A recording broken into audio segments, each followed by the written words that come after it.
Howdy peeps, welcome to or welcome back to the channel. If it's your first time here, hope you stick around. We sometimes have some interesting things to talk about. Today I thought I'd finally pull my finger out of an orifice and do a long-term torture testing review on the Fluval U1 filters. So let's have a look at them.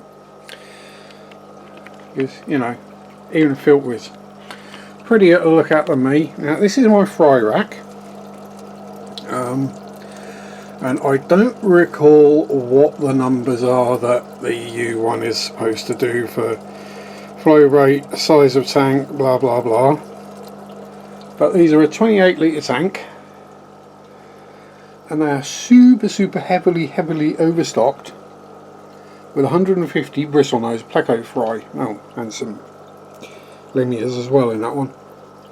So, you know, it's a torture test. They're dealing with massive amounts of waste, massive amounts of ammonia being produced, and not only that, being pulled apart and cleaned out twice a week, because these tanks need bi-weekly water changes because massively overstocked. So what have we found out? Well, obviously I'm blocking them up real fast, so it can take 3 to 4 days for the sponge to get clogged up and the flow to drop noticeably. Hence why we also have sponge filters in the tanks. But in the size of tank and the stocking levels they're designed for, yeah, they're going to be absolutely fine.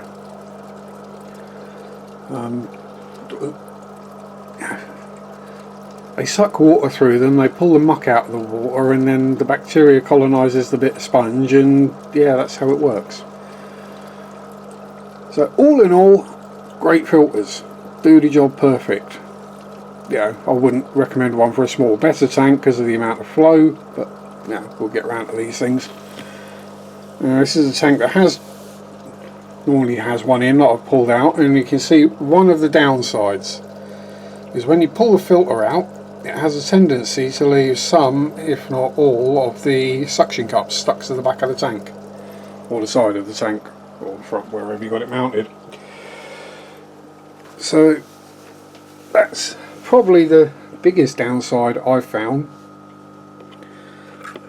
other than, for me, just the sheer amount of gunge that gets produced by a ton and a half of plecos. So we pulled it apart because doing this stuff one-handed is a pain. So to clean out is really easy. You do it in the tank. You pop the lid, pull the poop clagged sponge out. Yes, that's 4 days worth.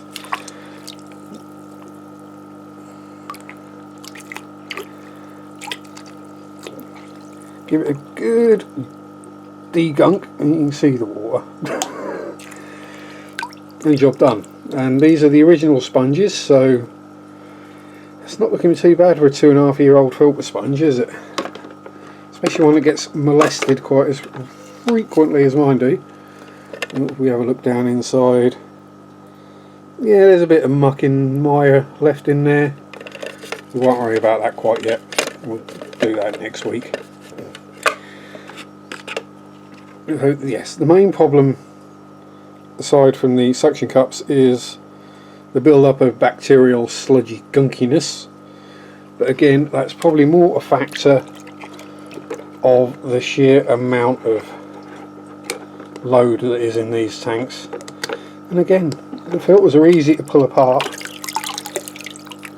so it's easy to get rid of.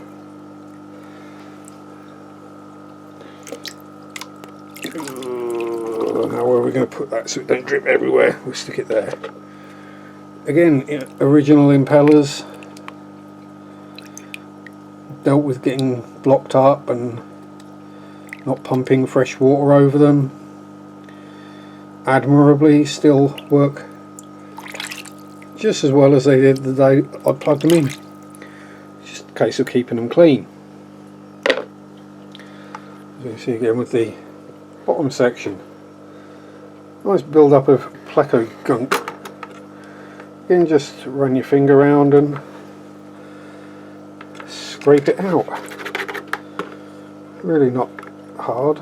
I mean, if you're doing your weekly water changes, which I recommend as a good idea to do, others may have different ideas, but I think even, oh, what's his name, Grandpa Guppy or Old Man Oscar, something like that, I think even he would say yes.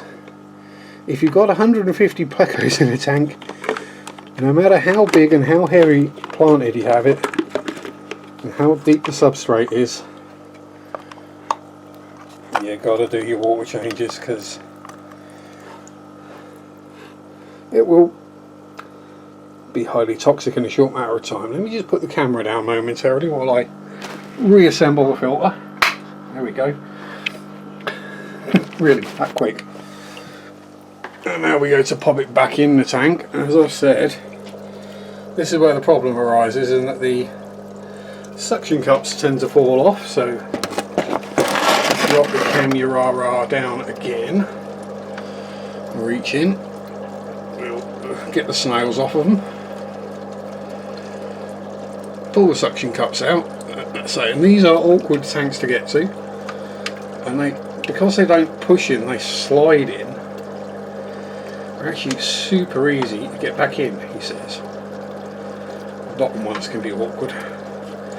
One tip is they do have some moulding flash left on them. So if you trim that off the back of the plug or the suction cup, then they fit a lot easier. Now he's got to run the cable back. Being careful not to dip it all in the tank and spray water all over the electrics. Get the plug the right way round. Plug it back in. And hey presto, we have flow again now.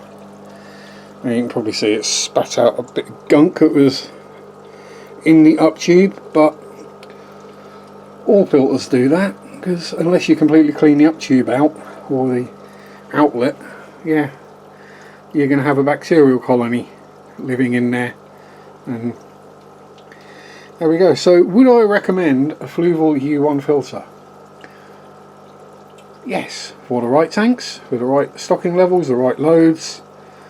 They're absolutely superb filter. Now some will say, oh, but you haven't got any biomedia in there. Well, I have. I've got a whole raft of, there's that big chunk of sponge in there. That is biomedia. Just because it's not a posh piece of rock or a posh piece of gravel or whatever you want to use, doesn't mean it's not biomedia. And, it supports plenty enough life. Okay, there's a lot of dead snails in the bottom of that one, but hey, when you have as many snails in tanks as I do, you get a few dead ones. And I don't clean them out fastidiously every week. I mean, that is this week's excess snails, so we've got about a pint. There we go.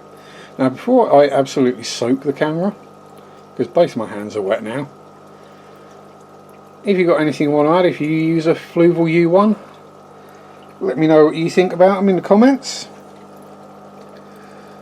If it's proved useful, let me know. If there's any videos you'd like to see me make, anything you'd like me to talk about, give my views and opinions on, again, stick it in the comments and let me know. And then comes the bit I hate in every video. Not when people do it, I hate doing it myself. It's the don't forget like, comment, subscribe, notification bell, memberships are on, super thanks are on, yeah, all that nasty stuff that we have to say. I don't think it's in the contract, but the algorithm likes it, or the algae rhythm. Anyway, thank you for watching. Hope it's been helpful or useful. Enjoy your fish keeping, have fun, peace out, rock on, cut your fingernails, and bye bye. Woo.